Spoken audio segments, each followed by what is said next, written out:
Ces mentalités qui te maintiendront pour vous toute ta vie. Je suis Wendy Brian, 18 ans, jeune entrepreneur et sur cette chaîne vous retrouverez tout ce qui touche au développement personnel.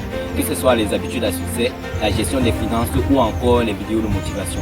Mon but est de créer une communauté de bâtisseurs qui refusent de rester spectateurs de leur vie et qui transforment chaque défi en opportunité. Première mentalité, c'est l'ego mal placé. Je me souviens pendant les vacances, je faisais de la vente ambulante, histoire d'avoir du capital pour me lancer dans un nouveau projet. Et du coup, je partageais mon quotidien à travers mes statuts WhatsApp à mes camarades. À la rentrée, l'un de mes camarades me dit, mais Brian, tiens, comment avec toute ta qualité de leadership, tout ton charisme que tu avais alors riche, tu peux te permettre de faire de la vente ambulante. Mon camarade ne le savait peut-être pas, mais cette situation référait à de l'ego mal placé.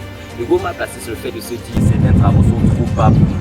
C'est le fait de se dire, je ne peux pas être un étudiant et avec mon temps libre, histoire d'avoir des revenus pour investir dans un nouveau projet, je ne vais pas peut-être faire le possible. C'est le fait de se dire, je ne peux pas être un enseignant et avec mon temps libre, je fais peut-être du moto-taximan. Comprenez que si vous pensez que commencer petit est déshonorant, vous ne réussirez jamais. La deuxième mentalité qui te rendra pour vous toute ta vie si tu ne la changes pas, c'est la comparaison toxique. J'aime bien cette citation de Théodore Roosevelt qui dit la comparaison est le plus grand voleur de joie. Quand j'avais mes 17 ans, je peinais à me faire un revenu de 100 000 le mois. Et j'avais un camarade qui avait à peu près le même âge que moi qui venait de réaliser son premier million en termes de bénéfices. Et du coup, j'étais frustré par lui. Je me disais, mais qu'est-ce que je fais mal? Qu'est-ce que je ne fais pas pour atteindre son niveau? Je perdais confiance à moi progressivement. Et c'est quand j'ai compris que je n'avais pas vraiment besoin de courir sa course, mais juste de construire la mienne que les choses ont commencé à aller mieux pour moi. Le problème avec la comparaison toxique, c'est qu'il te fait oublier ton propre parcours et te concentrer sur le parcours des autres. Alors arrête d'envier la vie des autres. Comprends que chaque seconde que tu passes à envier les autres, c'est une seconde que tu perds à ne pas bâtir. Comment nous avons le rejet du processus long. Aujourd'hui encore, beaucoup de personnes veulent rapidement devenir riches. Ils veulent brûler les étapes. Petite anecdote, quand je venais de me lancer dans ma carrière en tant que réseauteur dans le marketing relationnel, je voulais tellement aller vite, je voulais brûler les étapes et je me suis brûlé les ailes en chemin. Même que lorsqu'on va aller vite, on se fixe des grands objectifs.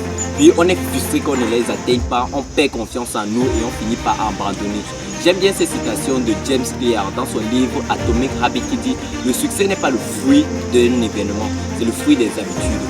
La quatrième mentalité qui te maintiendra pauvre, c'est la peur de la vie des autres. J'ai longtemps hésité avant de me lancer dans la création de contenu parce que j'avais peur des préjugés, j'avais peur des haters. C'est après avoir été encadré par mon leader que j'avais compris que je n'avais pas vraiment besoin de plaire à tout le monde. J'avais juste besoin de vivre ma passion. Brené Brown dans le pouvoir de la vulnérabilité. Ton travail n'est pas de plaire à tout le monde, c'est juste de construire une vie qui a du sens pour toi. Alors dis-toi que qu'est-ce qui a du sens pour toi et vis-le. Cette mentalité, je dirais même la plus sournoise d'entre toutes, c'est l'attente du bon moment. Beaucoup de personnes confondent préparation et procrastination. Ils se disent attendre le bon moment pour peut-être poser une question en salle. Ils se disent attendre le bon moment pour peut-être commencer une nouvelle activité et ils ne finissent par ne rien faire.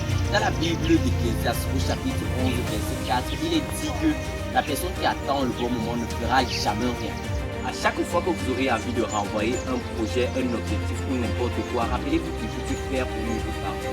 Merci d'avoir suivi la vidéo jusqu'à la fin. N'hésite pas de liker la vidéo et de t'abonner, c'est toujours encourageant.